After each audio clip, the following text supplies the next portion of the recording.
வணக்கம். இன்றைய அரசியல் ஆடுகளத்தில் நாம் சொல்லப்போகும் செய்திகள் என்ன, பேசப்போகும் செய்திகள் என்ன பார்க்கலாம்.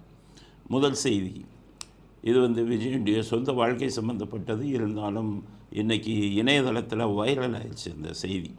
இதில் பல உண்மைகளை உங்களுக்கு சொல்லணும். அதனால தான் அது ஒரு சொந்த வாழ்க்கை சம்மந்தப்பட்டதாக இருந்தாலும் நான் ஏன் பேசுகிறேன்னா, இதில் பல பின்னால் இருக்கக்கூடிய சதி வலைகள் எல்லாம் பேசணும். அதுக்கு தான் இப்போ விஜயுடைய மனைவி சங்கீதா அவர்கள் விஜய் மீது விவாகரத்து வழக்கு போட்டிருக்காங்க. அதுவும் இப்போ தான் போட்டிருக்காங்க.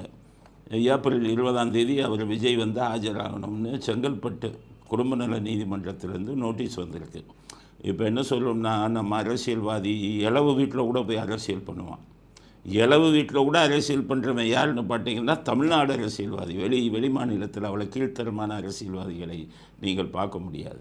இவங்க கொளுத்தி போடுற பாம்பெல்லாம் இவன் தான் கொளுத்தி போட்டான்னு யாராலையும் சொல்ல முடியாது. அங்கங்கே வெடிக்கும்.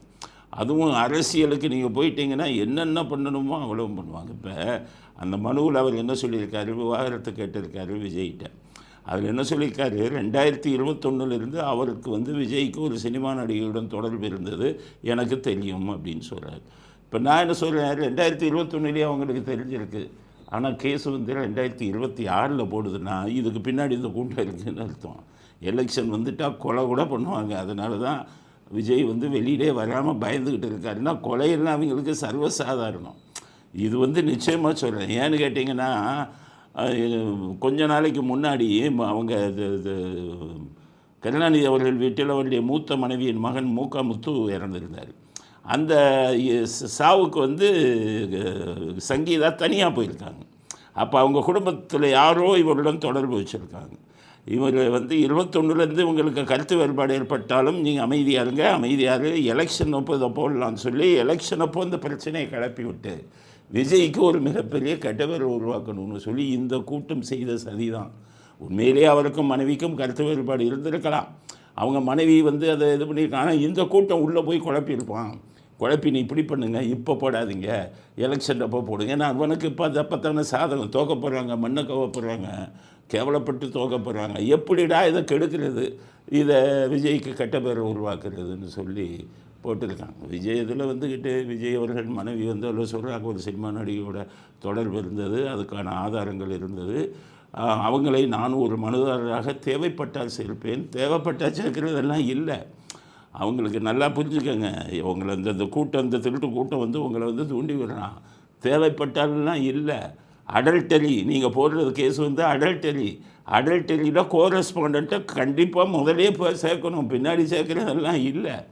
கோரெஸ்பாண்டண்ட்டாக நீங்கள் சேர்க்கணும். இன்னொருத்தர் உங்களுக்கு யார் மேலே சந்தேகம் வருதோ அந்த கோரெஸ்பாண்டண்ட் என்ன பண்ணுவாங்க, நீங்கள் நிரூபிக்க தவறினால் உங்கள் மேலே டெஃபமேஷன் போடுவாங்க. அதனால் வலுவான ஆதாரம் இருந்தால் நீங்கள் யார் மீது சந்தேகப்படுகிறீர்களோ அவங்கள கோரெஸ்பாண்டண்ட்டாக அடல்டரி கிரவுண்ட்ஸில் சேர்க்கணும். நீங்கள் போட்டிருக்கிற வழக்கு அடல்டரி கிரவுண்ட்ஸில் போட்டிருக்கீங்க, என்கிட்ட நிறைய ஆதாரம் இருக்குங்கிறீங்க. அது ரைட்டு, கோர்ட்டில் நான் என்ன சொல்கிறேன், மிகப்பெரிய குடும்பத்தில் பிறந்தவர் சங்கீதா. அவங்க மிகப்பெரிய நடிகருக்கு மனைவியாக வந்தவர். உங்கள் குடும்ப பிரச்சனையில் உங்களுக்குள்ளே தான் தீர்த்துக்கணும். உங்களுக்கு பிடிக்கல விவாகரத்து அப்படின்னா, எல்லா பெண்களும் நான் பார்க்குறேன், பெரிய குடும்பத்தை சேர்ந்த பெண்கள்லாம் என்ன பண்ணுவாங்கன்னா, பிடிக்கல விவாகரத்துன்ட்டா 2 பேரும் பேசி மியூச்சுவல் கன்சென்ட் டிவோர்ஸ், மனமுத்து பிரியக்கூடிய இதை போட்டுருவாங்க. ஒரே நாள் ஃபைல் பண்ணிங்கன்னா அடுத்த 6வது மாதம் உங்களுக்கு டிவோர்ஸ் கிடச்சிடும். கோர்ட்டுக்கு போய் அலைய வேணாம், ஒவ்வொரு வாய்தாவுக்கும் போக வேண்டாம். உங்களுக்கும் கஷ்டம், அவருக்கும் கஷ்டம். நீங்கள் இது எப்படி போட்டிருக்கணும், பெரிய குடும்பத்தை சேர்ந்தவர்கள் உங்களுக்கு கோர்ட்டுக்கெல்லாம் போனால் பேரு கெடுமில்ல. அதனால் நீங்கள் என்ன பண்ணியிருக்கணும், மியூச்சுவல் கன்சென்ட் டிவோர்ஸ் அவர்கிட்ட பேசிவிட்டு வெளியில் தெரியாமல் போட்டு ஒரே நாளில் வாங்கிட்டு போயிருக்கலாமே. இப்போ எத்தனை பேர் போட்டாங்களே, தனுஷும் ரஜினிகாந்த் பொண்ணு போட்டாங்கல்ல, ஐஸ்வர்யா எப்படி போட்டாங்க, மியூச்சுவல் கன்சென்ட் வெளியிலே தெரியாமல் போட்டு போயிட்டாங்க. அது மாதிரி விவிஐபிக்கெல்லாம் நான் என்ன அட்வைஸ் பண்ணேன், கேஸை நடத்தாதீங்க, 3 வருஷம் 4 வருஷம் நடக்கும், ஒவ்வொரு வாய்தாவுக்கு நீங்கள் நேராக போகணும். இது உங்களுக்கும் பிரச்சனை, கணவருக்கும் பிரச்சனை. அதனால் நீங்கள் இந்த திருட்டு கூட்டம் சொன்னதை கேட்டு நீங்கள் போட்டது தப்பு. நீங்கள் போட்ட செக்ஷனே இதில் போடக்கூடாது. 2வது நீங்கள் போட்ட கோர்ட்டே தப்பு. நீங்கள் போய் செங்கல்பட்டில் போட்டிருக்கீங்க. செங்கல்பட்டில் போட்டிங்கன்னா உங்கள் வீடு பனையூரில் இருந்ததுனால நீங்கள் செங்கல்பட்டு போட்டிருக்கீங்க. அதுவும் இந்த கூட்டம் தான் சொல்லி கொடுத்துருக்கோம். இந்த கூட்டத்துக்கு சட்டமும் தெரியாது, ஒரு அளவும் தெரியாது. நீங்கள் எங்கே போட்டிருக்கணும்? உங்கள் கல்யாணம் 1999 இதில் தானே நடந்தது, எக்மோரில் தானே நடந்தது.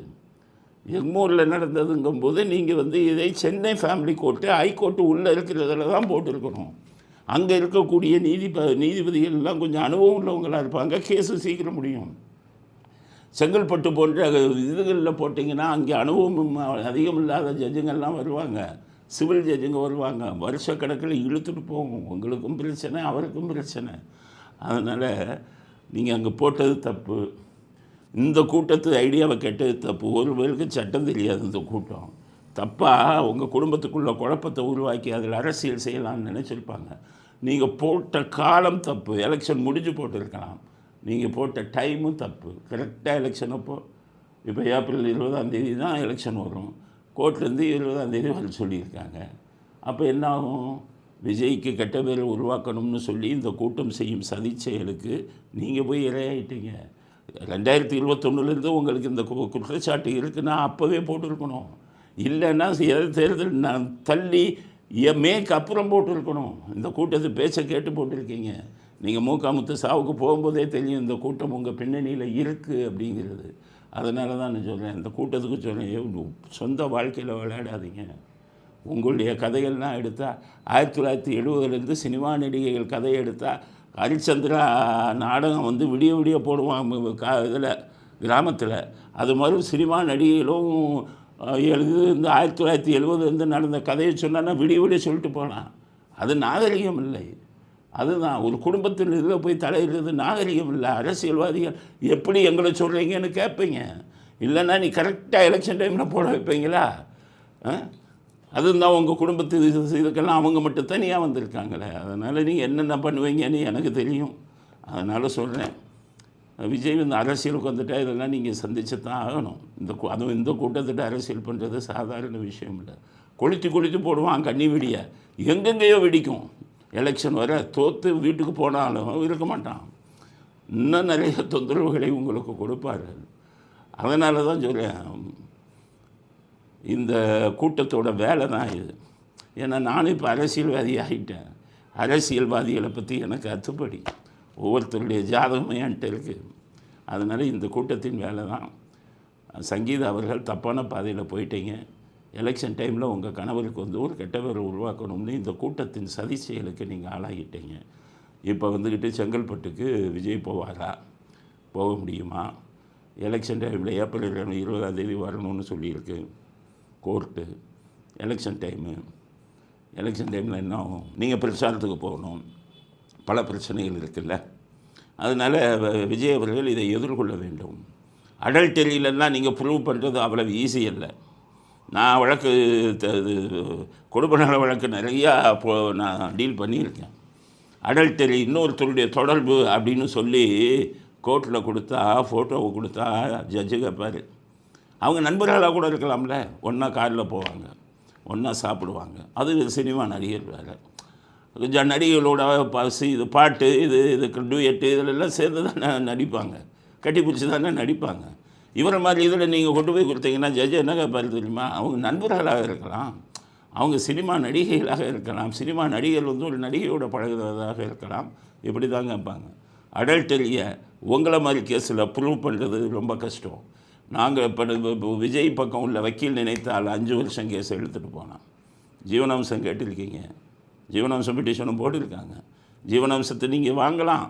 எப்படி? மியூச்சுவல் கன்சென்ட், 2 பேரும் மனமொத்து பிரிகிறோம் அப்படின்னு சொன்னால் உங்களுக்கு தேவைப்பட்ட இதை கோர்ட்டு மூலமாகவே வாங்கிக்கலாமே. எதுக்கு சந்தி செலுக்க வைக்கணும்? அவருடைய அரசியல் இதுக்கு தான் இல்லை. அதனால் தமிழ்நாட்டு மக்களுக்கு சொல்கிறேன், இது உங்கள் தூண்டி விடுறாங்க. இதை யாரும் பெருசாக எடுத்துக்காதீங்க. இவர்களுடைய கதை இதை விட 1000 கதைகள்லாம் இருக்குது. இவர்கள் வாழ்க்கையில் நடந்த கதையெல்லாம். இவர்கள் ஒன்றும் யோகியர்கள் அல்ல, இவர்கள் ஒன்றும் உத்தமர்கள் அல்ல. எல்லா அரசியல்வாதிக்கும் சொல்கிறேன், எந்த அரசியல்வாதியும் தமிழ்நாட்டு அரசியல்வாதிகள் யோகியர்கள் அல்ல, உத்தமர்கள் அல்ல. வெளியில் வரும்போது மற்றவங்க இதை பெருசாக்கி கொண்டு விஜய் பேரை இந்த டைமில் கெடுக்கணுங்கிறதுக்காக பண்ணுறாங்க. ஒரு வழக்கறிஞருங்கிற முறையில் நான் அட்வைஸ் பண்ணுறேன் விஜய்க்கு. அது நீங்கள் யார் வேணாலும் வழக்கறிஞராக வச்சுக்கோங்க. என்னுடைய அட்வைஸ் இந்த பிரச்சனை இல்லை. ஏன்னா மற்றவங்கெல்லாம் பணத்துக்காக அட்வைஸ் பண்ணுவாங்க. மற்ற வக்கீல் என்ன பண்ணுவாங்க, சார் விடக்கூடாது சார், 2ல் 1 பார்த்துடலாம், கேஸை நடத்துவோம் சார்பாங்க. ஏன்னா ஒரு 4-5 வருஷம் தான் அவங்களுக்கு ஃபீஸு கிடைக்கும்.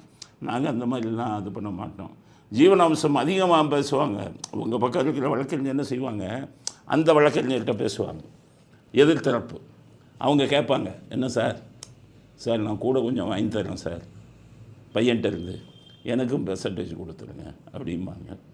அதனால் உங்களுக்கு வந்த வழக்கறிஞரே என்ன சொல்வார் தெரியுமா, சார் ஒரு 50 கோடி கொடுத்தா தான் சார் கரெக்டாக இருக்கும். அவங்க ஒத்துக்க மாட்டாங்க சார். ஏன்னா 50 கோடினா இவருக்கு 15-20% கிடைக்கும்.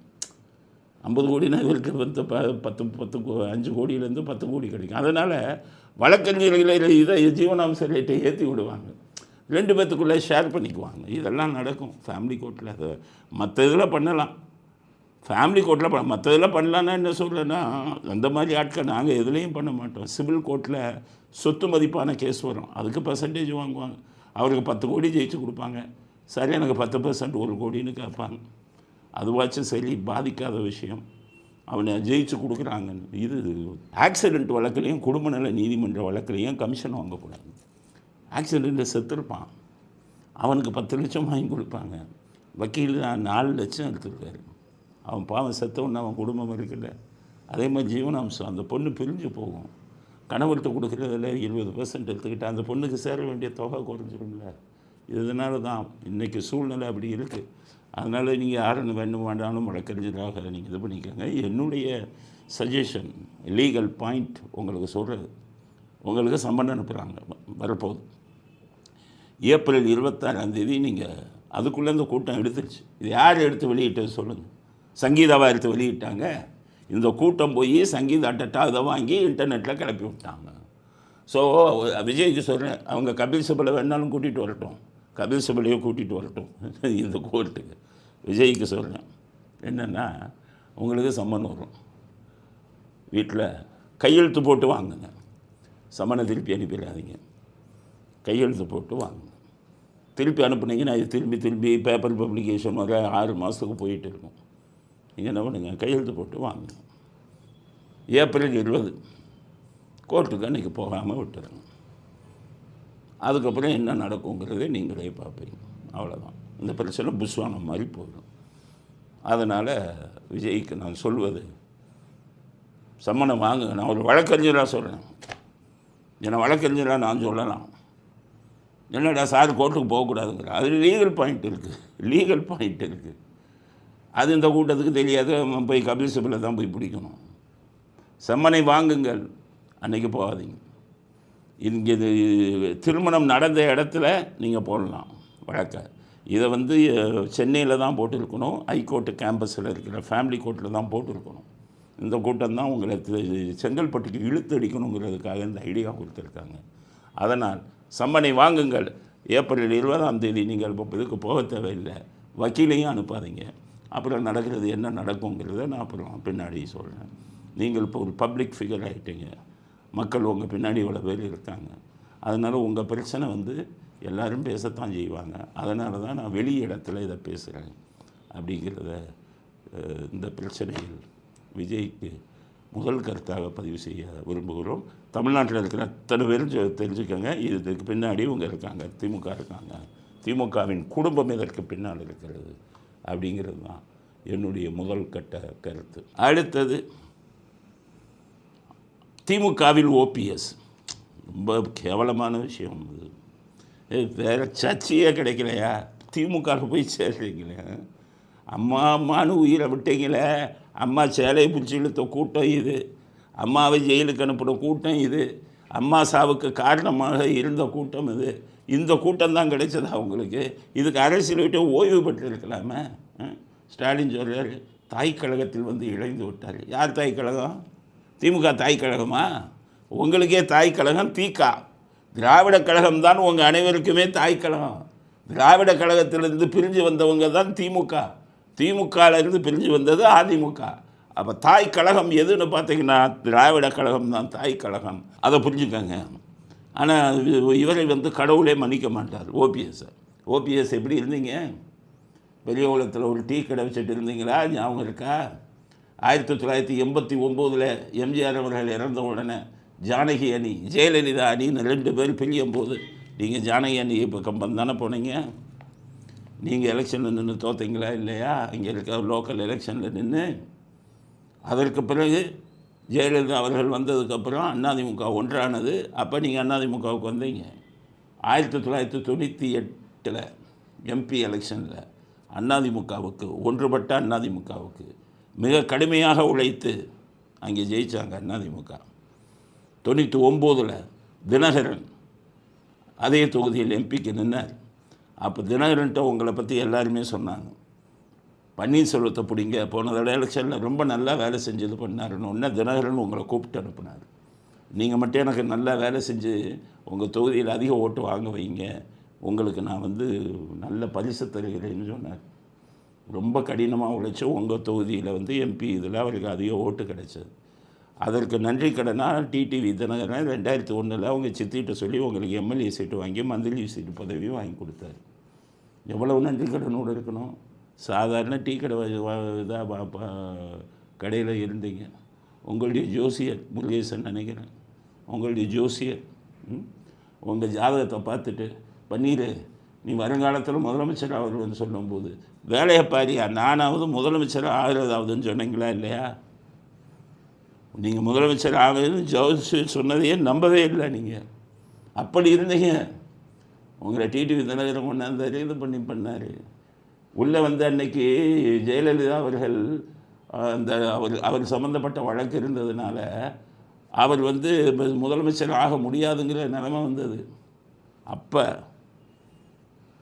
ஜெயலலிதா கூட்டம் போட்டாங்க. தனக்கு பதிலாக யார் முதலமைச்சராக போகிறாங்கங்கிறத தேர்ந்தெடுக்க போட்டாங்க. பெரிய பெரிய தலைங்கள்லாம் உள்ளே காத்துக்கிட்டு இருந்தாங்க, நம்ம பேர் வருமான்னு. ஆனால் பன்னீர் ஓபிஎஸ் வெளியில் சிகரெட்டு குடிச்சிக்கிட்டு இருந்தார். நம்ம பேராவது வர்றதாவது.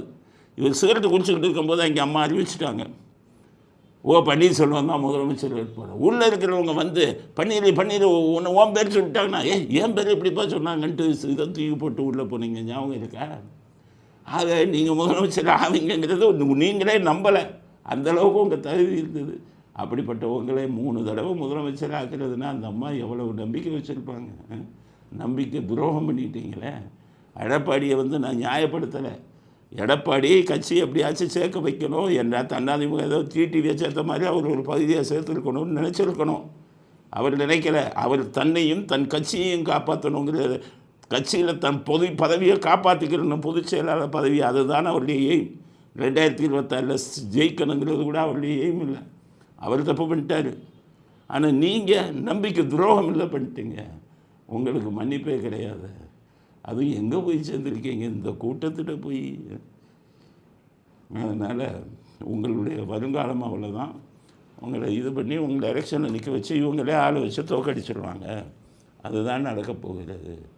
நீங்கள் நின்று பாருங்கள். போடி நாயக்கனூரில் நில்லுங்க, இல்லை பெரிய குளத்தில் நில்லுங்க, எங்கே வேணாலும் நில்லுங்க. உங்களை ஸ்டாலினே தோற்கடித்து விடுவார்.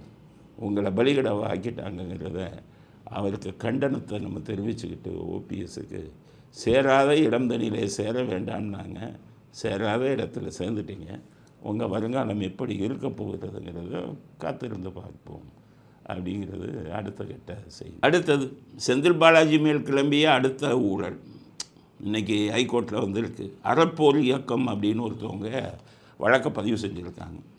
அதில் என்ன சொல்கிறாங்கன்னு கேட்டிங்கன்னா, அவர் மின்சாரத்துறை அமைச்சராக இருக்கும்போது டிரான்ஸ்ஃபார்மர் வாங்கினதில் நிறையா ஊழல். கொஞ்சம் கட் பண்ணு. அதாவது 397 கோடி வரை ஊழல் நடந்திருக்கு. எப்படின்னு கேட்டிங்கன்னா, அந்த டெண்டர் எடுத்தவங்கெல்லாம் ஒரே இதுக்கு எடுத்திருக்காங்க, ஒரே அமௌண்ட்டுக்கு. இது முன்னாடியே தெரிஞ்சிருக்கு, வெளியில் தெரிஞ்சு இதில் ஊழல் நடந்திருக்கு. இதனால் அரசாங்கத்துக்கு 397 கோடி நஷ்டம் வந்திருக்குன்னு போட்டாங்க. இது போட்டு ரொம்ப நாள் ஆச்சு. அது இப்போ தான் நம்பர் போட்டு வருது. இப்போ உயர் நீதிமன்றம் தலைமை நீதிபதி பெஞ்சை பார்த்த உடனே பதில் கொடுங்க, அந்த டெண்டர் எடுத்த இது எல்லாத்தையும் கோர்ட்டுக்கு கொடுங்கன்னு போட்டாங்க. அதனால் இன்னொரு சிக்கலில் மாட்டிக்கொண்டு விட்டார். அறப்போர் இயக்கம் பயங்கரமான ஆளுங்க. அவங்க என்ன வேணாலும் மசிய மாட்டாங்க. பணம் கணம் கொடுத்தாலும் யாருக்கும் வளைந்து கொடுத்து போக மாட்டார்கள். அவங்க போட்டிருக்காங்க. ஏன்னா செந்தில் பாலாஜி மேலே நிறையா இந்த குற்றச்சாட்டு வந்திருக்குன்னு வைங்க, ஊழல் குற்றச்சாட்டு. ஆனால் அவர் செஞ்ச பாவங்கள் அதிகம். என்னுடைய கைதுக்கு காரணமே அவர் தான். நான் விஜய் இந்த கரூர் இன்சிடெண்ட் நடந்துருச்சுன்னு சொல்லி இது வந்து விபத்தல்ல கொலைன்னு சொல்லி ஃபேஸ்புக்கில் ஒரு வீடியோ பேசினேன். இந்த வீடியோவே நம்மகிட்ட யூடியூப்பில் போடுற வீடியோவின் ஒரு பகுதியை எடுத்து நம்ம ஆளுங்க போட்டு விட்டாங்க. போட்டு விட்டு அது 25 லட்சம் 30 லட்சம் வியூஸ் போயிடுச்சு. அந்த ஒரு காரணத்துக்காகவே இவர் தலையிட்டு அந்த இவங்களெல்லாம் பிடிச்சி போலீஸ் அதிகாரிகளை இவரை கைது பண்ணுங்கன்னு சொல்லி வற்புறுத்தி மேலதிகாரிகள்கிட்டலாம் இவரே பேசி முதலமைச்சர்கிட்ட நான் பேசிக்கிறேன். ஏன்னா முதலமைச்சர் வந்து ஸ்டாலின் வந்து இந்த விஷயத்தில் போட்டு அரெஸ்ட் பண்ணுறதெல்லாம் அவருக்கு உடன்பாடு இல்லை. வேறு யாராச்சும் பண்ணால் தான் அவராக கூப்பிட்டு அவனை கைது பண்ணி இவனை கைது பண்ணுன்னெலாம் சொல்லவே மாட்டார். முன்னாடி டிஜிபி போஸ்ட்டில் இருந்தால் நான் ஒரு நடராஜனை வந்து கைது பண்ணும்போது கூட அவர் சொன்னது கைது பண்ணாதீங்க, வழக்கு மட்டும் போடுங்கன்னு தான் ஸ்டாலின் சொன்னார். என் விஷயத்துலேயும் வந்து ஸ்டாலின் வந்து இதை இன்னும் இது பண்ணலை. இதை பண்ணினது பூரா இவர் தான், செந்தில் பாலாஜி தான். ஏதோ நீங்கள் ஊழல் பண்ணுறீங்கன்னா நாங்கள் பேசக்கூடாதா? நாங்கள் வந்து ஊடகம் அல்லவா? ஒரு தப்பு நடக்குது கூட்டத்தில் நாம் சரிறாங்கன்னா இதெல்லாம் அதில் என்னென்ன யூகங்களின் அடிப்படையில் எங்கள் கருத்தை சொல்லக்கூடாதா? அதிகாரம் கையில் இருக்குன்னா நம்மளவங்கள மாதிரி அப்படின்னு சாதாரண ஆளுங்களை அப்பாவிங்களெல்லாம் பிடிச்சி ஜெயிலில் போட்டிங்கன்னா எங்களுடைய சாபம், நாங்கள் விடக்கூடிய எங்களுடைய பாவமெல்லாம் உங்களை எப்படி விடும்? எத்தனை பேர் உள்ளதில்லைங்க அந்த இதில். அங்கே பார்த்த செந்தில் பாலாஜியை கமெண்ட்டு போட்டவங்களெல்லாம் அரெஸ்ட் பண்ணியிருக்காங்க. வெறும் செந்தில் பாலாஜி. ஸ்டாலினை பற்றி என்னென்ன பேசுகிறோம்? அரெஸ்ட்டுங்கிறது வந்ததா? இவ்வளவு பாவங்களை செய்திருந்தால் எங்களை போன்றவர்கள் வைத்தறிச்சல், எங்களை போன்றவர்கள் சாபம் நிச்சயம் உங்களை சும்மா விடாது. இவ்வளோ பெரிய ஊழல் பண்ணியிருக்கீங்க, சட்டம் தன் கடமையை செய்யும் அப்படின்னு எதிர்பார்க்குறேன்.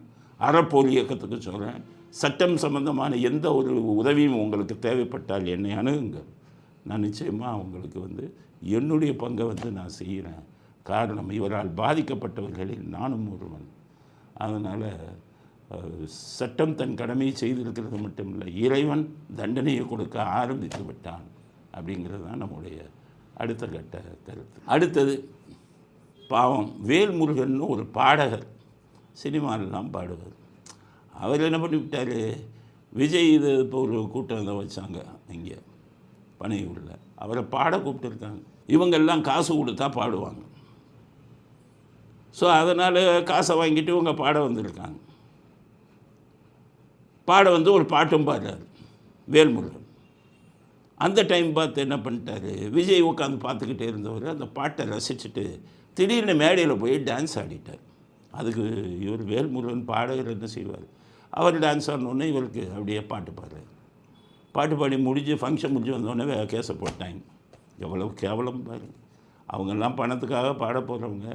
விஜய் இதில் போய் பாடிட்டாராம், அது விஜய் வந்து டான்ஸ் ஆடிட்டாராம், அவரை போய்ட்டு கைது பண்ணி உள்ளே போட்டாங்க, ஜெயிலுக்கு போயிட்டு. இது கைது பண்ணலை, வழக்கு போட்டான். அவர் 2 நாளாக வீட்டில் இருந்து வெளியில் வராமல் கை காலில் விழுந்து தப்பிச்சிருக்கார். எவ்வளவு கீழ்த்தரமாக நடந்து கொண்டு இருக்கிறது பாருங்கள்.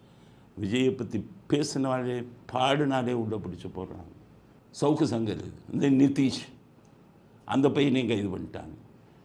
ஏற்கனவே ஒருத்தர் இருந்தார் லியோன், அவரும் ஜெயிலில் இருக்கார். என்ன தான் நினச்சிக்கிட்டு இருக்காங்கன்னு தெரியலையே. எல்லா மேலேயும் வழக்கு போட்டு உள்ளதில் இல்லைங்கன்னா நீங்கள் உள்ளே போகிற காலம் சீக்கிரம் வரும். தான் போலீஸ் இப்படியா இருப்பீங்க, போலீஸ் இப்படியா இருப்பீங்க. வழக்கு போடுங்கய்யா, கைது ஏன் பண்ணுறீங்க? இதெல்லாம் பாவம் இல்லை. எங்கே போய் தொலைக்க போகிறீங்கன்னு தெரியல. இந்த பாவத்தை உங்கள் குடும்பத்தில் வந்து விழுக போகுது இடி. இந்த தமிழ்நாடே பார்க்க போகுது. அப்போ நான் சுட்டி காட்டி பேசுவேன், யார் யார் என்னென்ன தப்பு பண்ணீங்க, உங்கள் குடும்பம் உங்கள் குழந்தைகளுக்கு சாபம் எப்படி வந்தது. ஏதோ அந்தாலும் துரத்திக்கிட்டு இருக்கீங்க. சவுக்கு சங்கரை அவங்க ஹைகோர்ட்லேயே அதெல்லாம் ஜாமீனை ரத்து பண்ண முடியாதுன்னு சொல்லிக்கிட்டு இருக்கான். கூட இருந்தவங்களெல்லாம் பிடிச்சி உள்ளே போடுவீங்களா?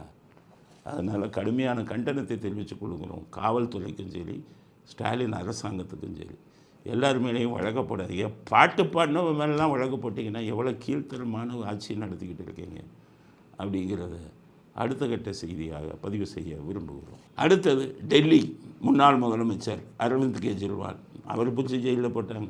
100 கோடி ரூபா ஊழல்ன்ட்டாங்க. எல்லாம் நம்பிட்டாங்க. ஈடி ஆதாரத்தோடு கொடுக்குற அளவுக்கு சுப்ரீம் கோர்ட்டில் கொடுத்து சுப்ரீம் கோர்ட்டு நம்பி அவரை பிடிச்சி ஜெயிலில் போட்டாங்க.